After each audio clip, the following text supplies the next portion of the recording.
Ya, a ver, ya, toque, a ver.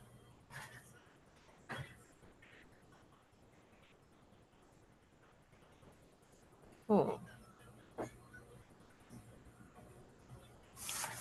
Esto ustedes, esto todos hemos hecho en el colegio, creo. Así que a ver, vamos a ir pasito a pasito. A ver, primero hasta acá está elogioso. Rehuso por ello decir sobre el nada elogioso. A ver, hasta acá, ¿qué tilde faltará? Primero, así como está, dice reuso. Reuso. Así como está al menos, dice reuso. Pero en realidad la palabra, como ustedes saben, es rehuso. Rehuso de me resisto, que no quiero. Rehuso. Ahora, ¿qué necesita para que la U tenga esa fuerza que le permita separarse de la E? Ponerle tilde. Rehuso. Si yo no le pongo tilde, no dice reuso, dice reuso. Porque, como les expliqué hace rato, las abiertas se comen a las cerradas. Porque las cerradas son débiles. Entonces se apegan a las abiertas que son un poquito más punche. Rehuso por ello decir, ya hasta acá todo ok, decir sobre el nada elogioso. Ya él está sospechoso. Como ustedes sabrán, hay algo que se llama tilde diacrítica. La tilde diacrítica es la que se utiliza en palabras monosílabas. Por regla general, una palabra de una sola sílaba, como él, como por, como ello, no debería llevar tilde. No lleva tilde. Fe, por favor, ¿eh? Fe no lleva tilde. Eh, ti, por ejemplo, el pronombre ti tampoco lleva tilde. Sin embargo, hay algunos monosílabos que son excepciones. El caso de él, tú, de, te, más, sí, etcétera. Eso se le llama tilde diacrítica. Es una tilde especial que se aplica a ciertas palabras de una sola sílaba. ¿Y para qué se aplica? Para evitar que la confundas con su otro uso. Por ejemplo, él va con tilde cuando es un pronombre, cuando sirve para reemplazar a una persona. Por ejemplo, él no hizo la tarea. Él, ahí él va con tilde. Él va sin tilde cuando lo utilizo como artículo, cuando acompaña a un sustantivo, por ejemplo, el lapicero, el alumno, el papelógrafo. Ahora, aquí ese él, rehuso por ello decir sobre el nada elogioso, ya, sospechoso. Voy a dejarlo acá ver. Sobre el nada elogioso. Parece que dijera sobre él, nada elogioso, o sea, me rehuso, no quiero decir sobre él, sobre esa persona, nada elogioso, o sea, nada bueno. Pese a la forma sorprendente como desentraña el misterio. Ya. En sí mismo, ya, este es un caso importante. Ese sí es otro ejemplo de tilde diacrítica. Sí va con tilde en dos situaciones. Sí va con tilde cuando es una afirmación. Sí, iré. Sí, presenté los ejercicios. Ese sí va con tilde. También sí va con tilde cuando es un pronombre, similar a lo que pasa con mí. Solo pienso en mí mismo. Solo piensa en sí mismo. Ese pronombre sí va con mayúscula. Perdón, va con tilde. Entonces, aquí, por ejemplo, ese sí tendría que llevar tilde. En sí mismo, el asunto era complejo y sé que hubo alguien, ya. Otro caso especial. Se va también con tilde. Se va con tilde cuando se utiliza o es una forma conjugada del verbo saber. Solo sé que nada sé. Sé que es verdad lo que me dices. Ese se va con tilde, cuando es de saber. Sé también va con tilde cuando es el pronombre ser. Por ejemplo, alumno, sé puntual. Sé tú mismo. Como viene del verbo ser, ahí va con tilde. Sé se queda sin tilde, no lleva tilde cuando es un pronombre. Por ejemplo, mi amigo se cayó. Ese se va sin tilde. Que hubo alguien, parece la canción, que hubo alguien que con razón, ya, este es obvio, razón, que con razón dijo, quien dé con una pista será no detective sino brujo. Ah, ya, acá el clarísimo, será, no será, sino será. Ahora, quien dé, este es otro caso especial. El de va a ir con tilde cuando se utilice como el verbo dar. Pídele que te dé más arroz. Dile que te dé su pelota. De, cuando se refiere al verbo dar, cuando se refiere al verbo dar, va con mayúscula. ¿Ya? Del verbo dar va con mayúscula. De, va solito, así sin tilde. Ah, ¿por qué me estoy cruzando con mayúscula? Va con tilde, perdón.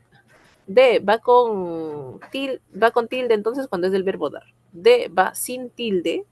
De va sin tilde cuando es una preposición. ¿Qué es una preposición? Una palabra de enlace. Por ejemplo, sopa de camarón, jugo de papaya. Ese de ahí va sin tilde. Cuando sea simplemente una palabra de enlace. Ahora, entonces aquí, quien dé, o sea, quien se encuentre, quien dé con una pista, ese de va con tilde, será no detective, sino brujo. Mas es tiempo ya de exponer las causas por las cuales nunca me fié de ese extraño sujeto. Ya. Más. El más va con tilde cuando es de cantidad. Por ejemplo, échale más gaseosa, no sé. Sírveme más arroz. Cuando es de cantidad, ese va con tilde. Ahora, más va sin tilde cuando se trata de un equivalente de pero. Y aquí es un sinónimo de pero. Pero es tiempo ya de exponer las causas por las cuales nunca me fié. Ya, este fié, alguien podría decir, debe llevar tilde. Pero no. Fié no lleva tilde. ¿Por qué? Porque es un monosílabo. Como tiene una sola sílaba y no es un caso de tilde diacrítica como los que hemos visto de, el, sí, se, no necesita tilde. Nunca me fié de ese extraño sujeto y por las que considero más bien ruin su modo de actuar. Más, este sí va con tilde, más bien. Ruin tampoco va con tilde, es un monosílabo, su modo de actuar. Óigase pues lo que voy a exponer. Óigase. ¿Cuántas sílabas tiene óigase? Hoy, ga, se. ¿Dónde tiene la mayor fuerza de voz? Aquí, hoy, ga, se. Si tuviera la mayor fuerza de voz aquí al final sería aguda. Si lo tuviera aquí, en la penúltima en ga, sería grave. Como tiene la mayor fuerza de voz en la antepenúltima, viene a ser una palabra esdrújula. Y por regla, todas, sin excepción, las palabras esdrújulas se tildan. No, perdón. Si yo le pongo tilde, ya, que sirva de ejemplo. Si yo le pongo tilde ahí, dice oígase. Y yo no quiero decir oígase, yo quiero decir oígase. Entonces la tilde la tiene que llevar la O. Si la llevara la I diría oígase. Debe ser oígase. Pues lo que voy a exponer. Ya ver, entonces, ¿cuántas hay? Hay una que le falta una, dos, tres, cuatro, cinco, seis, siete, ocho, nueve. No me olvido ninguna. Entonces, ¿cuántas tildes faltan acá? 1, 2, 3, 4, 5, 6, 7, 8, 9. Ya ver, para pasar a literatura, a ver. Ya. Para que no me lo sorprendan, ¿ya? Acento ortográfico, ¿qué significa? El acento ortográfico es la tilde. Acento ortográfico es tilde.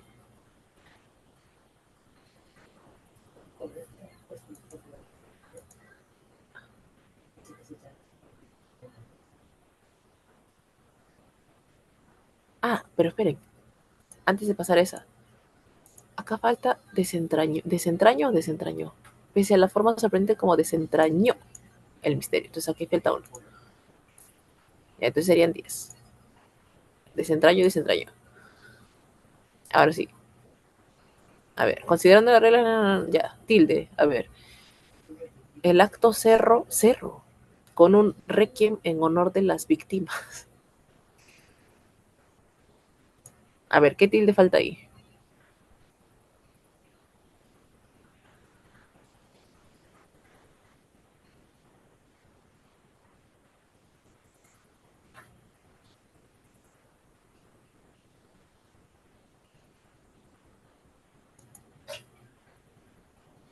¿Cuántas tildes faltan en la A? A ver.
ver.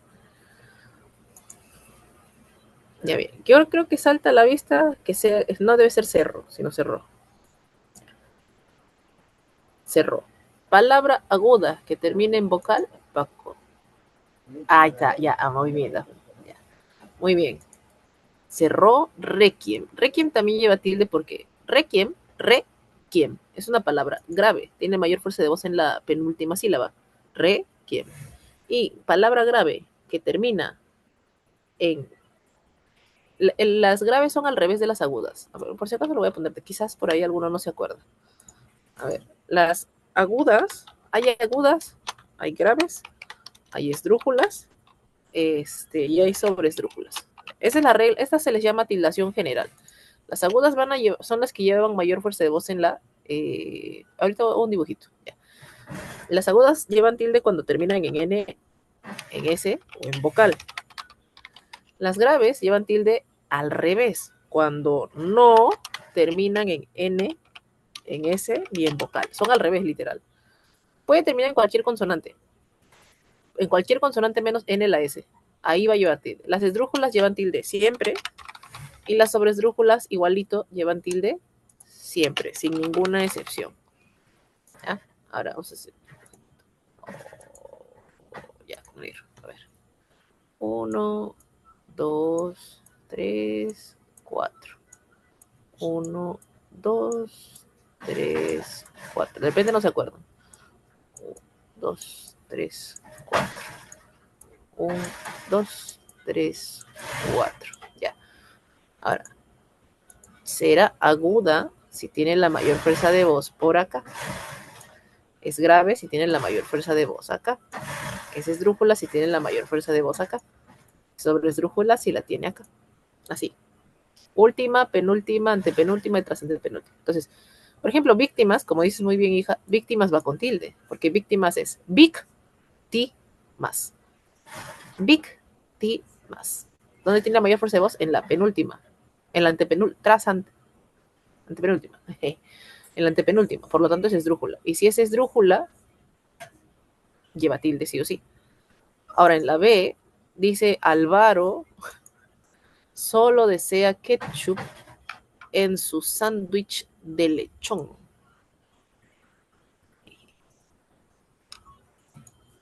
A ver.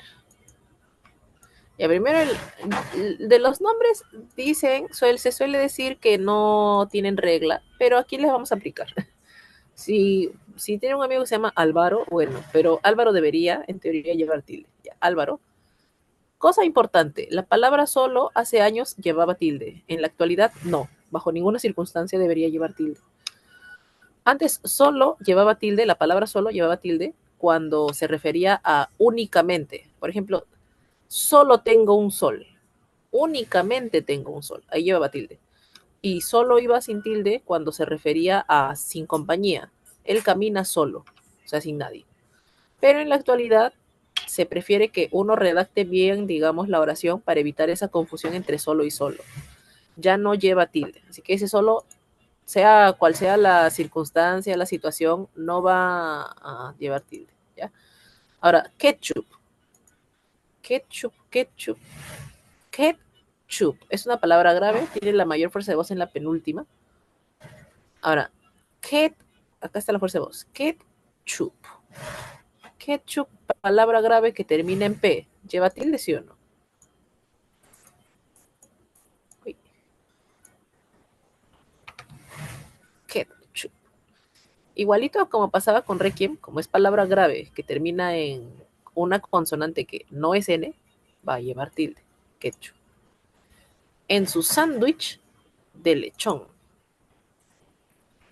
Ahora, sándwich. Sándwich. Es una palabra grave. Palabra grave que termina en una consonante que no es N, también va a llevar tilde. Sándwich. Y lechón, es una palabra aguda. Palabra aguda que termina en N debe llevar tilde. Y hasta ahorita va ganando, tiene 4 tildes.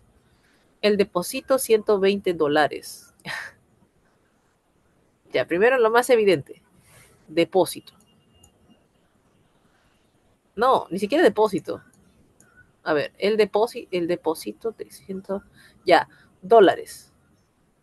Dólares. ¿Por qué lleva tilde? Porque es una palabra esdrújula. Dólares. Dólares. Ahora, el depósito, siento, él se refiere por lo visto a una persona. Por lo tanto, él lleva tilde. Él depositó $120. Aquí está el voucher. Ya, aquí, por ejemplo, lleva tilde. Aquí. Palabra aguda que termina en vocal, aquí va con tilde. Esta. Aquí está. No, aquí está el voucher. Voucher. Voucher es una palabra grave. Tiene la mayor fuerza de voz aquí en voucher. Voucher. Grave. Que termina en R. Como no es N, no es S, no es una vocal, voucher también va con tilde. Hasta ahorita está ganando la C. Batió. Batió récords de taquilla el western Los Siete Magníficos. Ya. A ver, acá tengo que decirles algo importante, porque es una pregunta engañosa de San Marcos y en general de diferentes universidades. A mí me gusta decirle el caso forceps. Por regla general, habíamos visto que las palabras graves, si terminan en S, no llevan tilde. Entonces ahí cabe preguntarse, ¿por qué la palabra forceps, que es tipo unas pincitas, por qué forceps lleva tilde entonces? Palabra grave que termine en dos consonantes, como aquí en forceps, palabra grave que termine en dos consonantes, sí va a llevar tilde. Forceps, por ejemplo. Robots también, por ejemplo. Robots, perdón, esa es aguda. Es lo mismo que pasa aquí, por ejemplo, en records. Records. Palabra grave termina en dos consonantes, que en este caso son la D y la S. Records deberá llevar tilde. Profesora, pero termina en S. Está bien, pero es un caso especial, digamos. Es una situación particular. La palabra grave que termine en dos consonantes debe llevar tilde. Curiosamente, con las agudas nuevamente pasa al revés. Por ejemplo, robots, por ejemplo. Justo. Robots. Robots es una palabra aguda. Robots. Palabra aguda. Ahora, uno diría, ¿no? ¿Por qué robots no lleva tilde si robots es aguda que termina en S? Pues es lo mismo que pasaba con las graves. Si yo tengo una palabra aguda que termina en dos consonantes, ya no lleva tilde. Es al revés de la grave. Palabra aguda que termina en dos consonantes no lleva tilde. No tiene por qué llevar tilde. Robots, por ejemplo, no lleva tilde. Zigzags tampoco lleva tilde a pesar de que es aguda. Zigzags, palabra aguda, termina en dos consonantes, no va a llevar tilde. Dos consonantes, no tilde. Eso si es que es aguda. Pero si fuera grave, ahí sí. Palabra grave que termine en dos consonantes, ahí sí lleva tilde. Si récords lleva tilde. Taquilla no lleva tilde. Taquilla, palabra grave que termine en vocal, no pasa nada. No lleva tilde. Western. Ya, western. Western, una vez más, es una palabra grave. Western. Que termina en dos consonantes. Western lleva tilde, efectivamente. Western. Los Siete Magníficos. Magníficos lleva tilde. Claro que sí, porque magníficos es magníficos. Es una palabra esdrújula. A ver, ahora ¿cuántas tenemos aquí? 1, 2, 3, 4. Ya. Aquí enlace 1, 2, 3, 4. Wow, 5, 6. Ya, entonces, igual, la que tiene más tildes o la que le hacían falta más tildes sería la C. La C. No se olviden de eso, por favor. Ya. Grave, que termine en dos consonantes, lleva tilde. aguda que termina en dos consonantes no lleva tilde. En vez de poner X, voy a poner no, por tilde, parece que quiero. No tilde. No.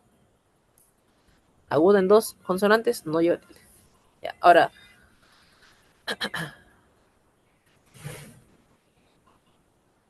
a ver, esto era lo que quería decirles, que quería que tengamos una idea de un panorama para que, porque con esto se avanza mucho más rápido literatura universal, que de ahí me quiero enfocar más bien en peruano, en las semanas que nos quedan. Miren, la literatura universal, es que la literatura universal luego se aplica a peruana y se aplica a la latinoamericana, que es lo que suelen preguntar más acá, en el examen de admisión. O sea, sí viene, a ver, sí viene universal, eso es lo básico, pero viene también peruana, pues, ¿no? Y este año, como les dije, yo sospecho que va a venir bastantes preguntas de Vargas Llosa. A ver, miren, les digo, en literatura importa mucho, mucho la historia. Por eso es que lo vamos a ver a manera de línea de tiempo. Siempre el de aquí, el que empezó o el que viene, va a contradecir al anterior. Siempre.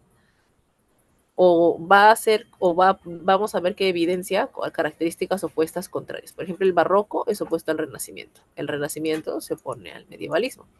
El neoclasicismo está en contra del barroco. Así. Uno contradice al otro. Ahora, he puesto dos características esenciales importantes. Lo que sí quisiera añadir es dónde nació cada uno. A ver, el clasicismo, así algo chiquis, el clasicismo es la época de la edad antigua, cuando recién se están formando los pueblos, las naciones. Ahora, ¿qué valores defendían los griegos? Sobre todo, cuando hablamos de clasicismo hablamos de griegos, de Homero, de la Ilíada, de la Odisea, de la tragedia griega. Cuando hablamos de los griegos hablamos mucho de búsqueda de la perfección, búsqueda del equilibrio. El equilibrio para ellos era sinónimo de belleza. Y había una mentalidad, dirías tú, antropocentrista, porque todo gira en torno al ser humano. Incluso sus dioses, ustedes recordarán, tienen, para empezar, forma humana, pero no solo tienen la forma, sino psicología humana, porque los dioses griegos y los romanos también cometen los errores que cometen los seres humanos. También sienten esas mismas pasiones, envidia, celos, ambición, rencor, etcétera.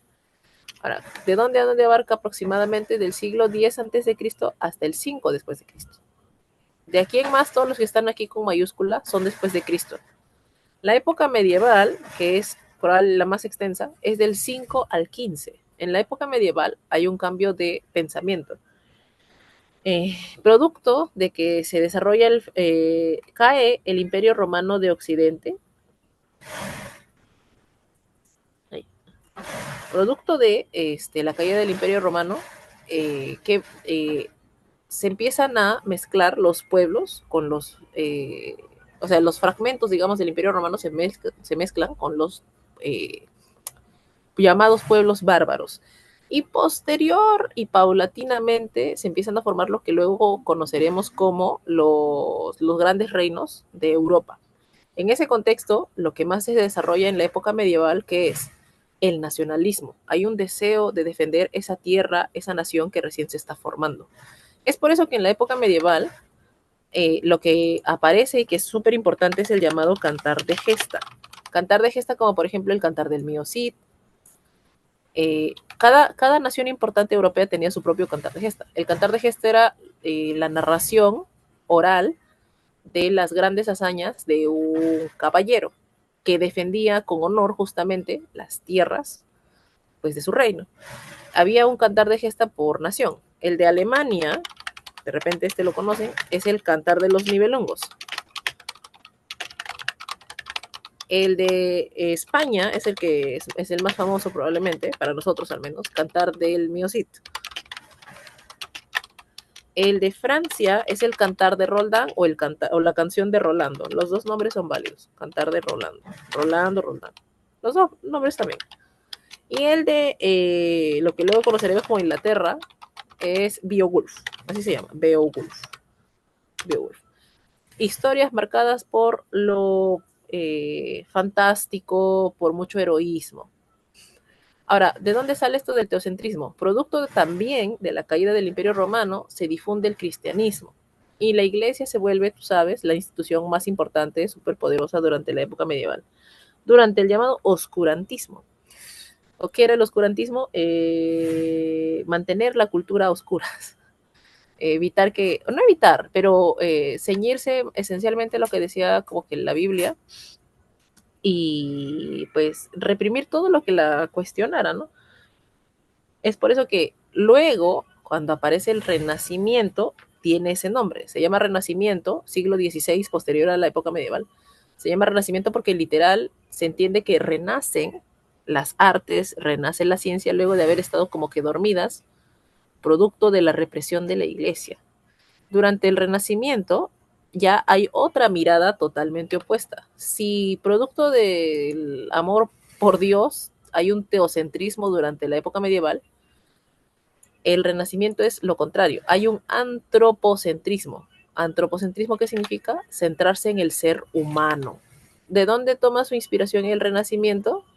Del clasicismo, de la época de los romanos, de los griegos. Hay una valoración más del conocimiento y de la razón. ¿Cómo se hizo posible el Renacimiento? El Renacimiento, como se produce en el siglo XVI, es casi consecuencia directa de los grandes descubrimientos.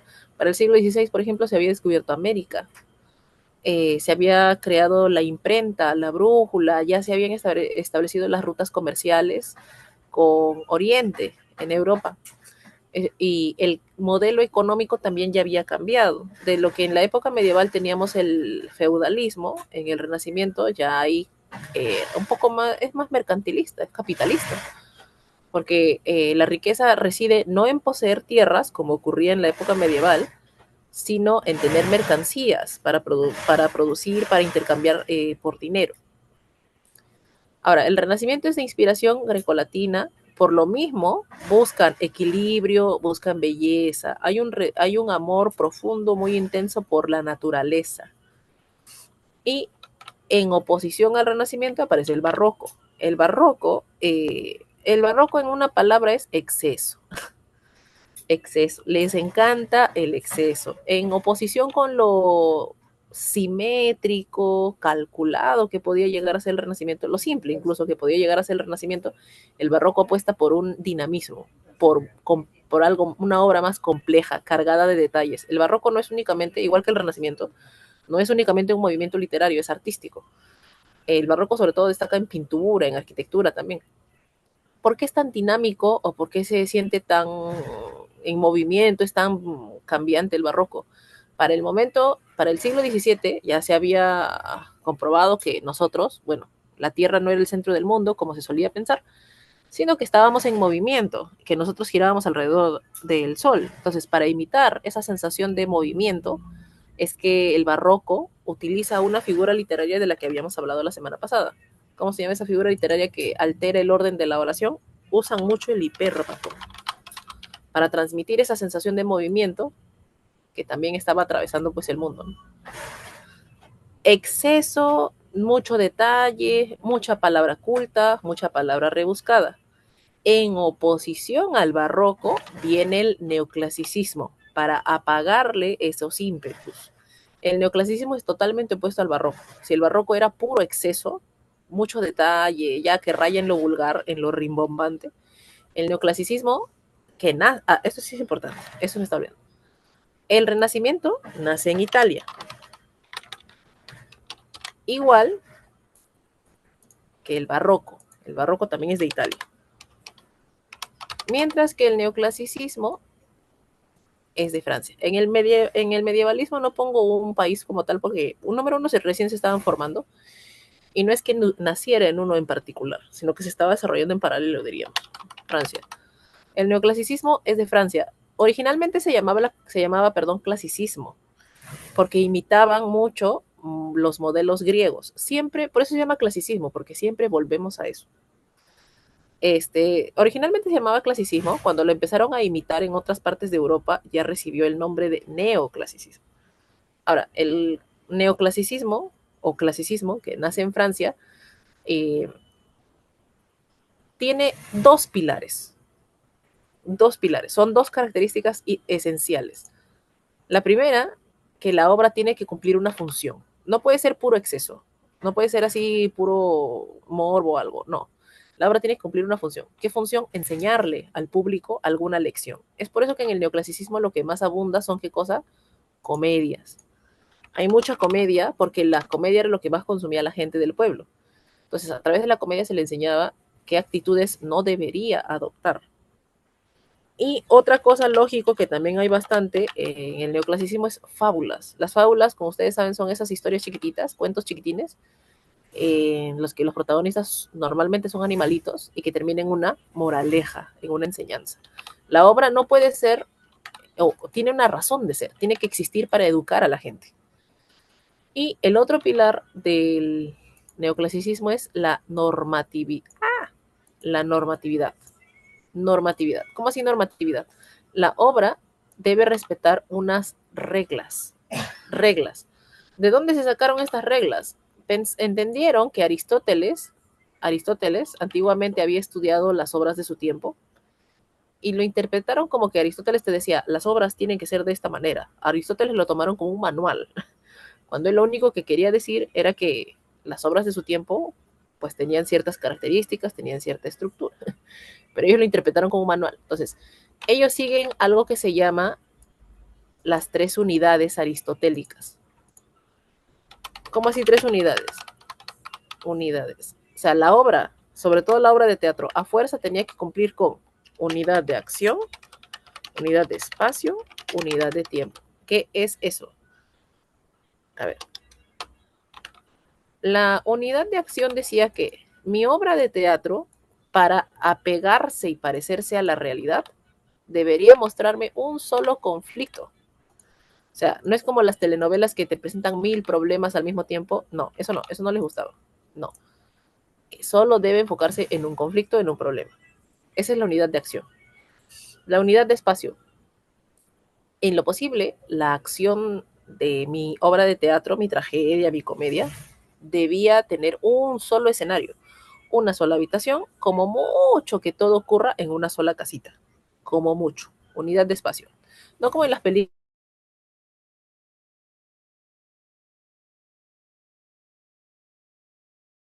No, no, no. Un solo espacio, una sola escenografía. Y la unidad de tiempo, que este es un poquito más difícil de entender a veces. A mí, como espectador del teatro o en nuestros tiempos modernos una película, me toma 2 horas más o menos ver una película. Sin embargo, la historia que me plantea mi película, la historia que me plantea mi obra de teatro, no son 2 horas. Las películas a veces dicen 3 años después, 5 años después. Ya, eso no les gustaba. Eso no estaba permitido. Si a mí, como espectador, me va a tomar 2 horas ver la obra, que en lo posible, lo que me plantea la historia también sea de 2 horas. Como mucho que los acontecimientos de la obra de teatro sean un día. Y eso, siendo generosos. Eso era unidad de tiempo. Ahora, ¿por qué seguían estas tres unidades? Porque pensaban que así la obra se acercaba más a la realidad. Era más verosímil, era más creíble la obra de teatro. Ahora, ¿por qué decimos que es normativo entonces? Si el autor no respetaba esas dichosas tres unidades, no lo respetaban mucho. Pensaban que tal vez tenía talento, pero era un poco ignorante. Ahora, en el romanticismo es totalmente opuesto al neoclasicismo. Si el neoclasicismo es enseñanzas, reglas, el romanticismo es libertad. En primer lugar, las reglas del neoclasicismo busca romperlas, que hay un gran deseo de libertad. Otra cosa, si el neoclasicismo me decía que la obra debía tener una finalidad práctica, tenía que enseñarme algo, tiene que servir para algo, el romanticismo opina que no. La obra debe ser extremadamente subjetiva. ¿Cómo así subjetiva? Debe existir para transmitir el mundo interior del artista, sus sentimientos, sus pasiones, sus preocupaciones, etcétera. Entonces, esos son, pues, diríamos, los dos pilares del romanticismo: libertad y subjetivismo. El romanticismo, por favor, no me vayan a pensar que es puro amor por otra persona. No, no, no, no. En el romanticismo hay mucha conciencia de los problemas sociales, de hecho. Ellos ven, o bueno, influidos por las lecturas de uno de la Ilustración que se llama Rousseau, eh, concuerdan en que pues el surgimiento de la propiedad privada, que tú seas dueño de una cosa, fue lo que termina motivando a que el ser humano se vuelva envidioso, se vuelva celoso, rencoroso. Entonces, ellos se preocupan por cómo hay algunos que se enriquecen un montón, mientras que hay gente que sufre en las calles. La diferencia con lo que tú dirías, ¿no? Pero eso no es más realismo, es que el romanticismo, como dice su nombre, lo romantiza. A los que sufren, a los pobres, los hacen ver como héroes, sentimentales, así con ideales que defienden, por los que luchan. El romanticismo además demuestra un profundo amor por el pasado. ¿Por qué aman tanto el pasado? Porque como son idealistas y se dan posteriormente con la realidad, se dan de cara con la realidad y comprenden que sus ideales no se van a cumplir, sus ideales no son viables, no son posibles en el mundo en el que están inmersos, eso los deprime mucho. El romántico no es romántico si no sufre. Entonces, ¿dónde se refugian? En el pasado. ¿Qué pasado les gusta? El pasado, sobre todo, medieval. ¿Y por qué les gusta el pasado? Amor por el pasado medieval. ¿Por qué les gusta tanto la época medieval? Porque consideran que en esa época sí había ideales. Los caballeros daban la vida por aquello en lo que creían. Entonces, esa es la época que más añoran. Y otra cosa que también aman bastante es, ¿qué cosa? La naturaleza. En la naturaleza encuentran paz y la naturaleza es reflejo de sus sentimientos y de sus emociones. A ver, acá me voy quedando.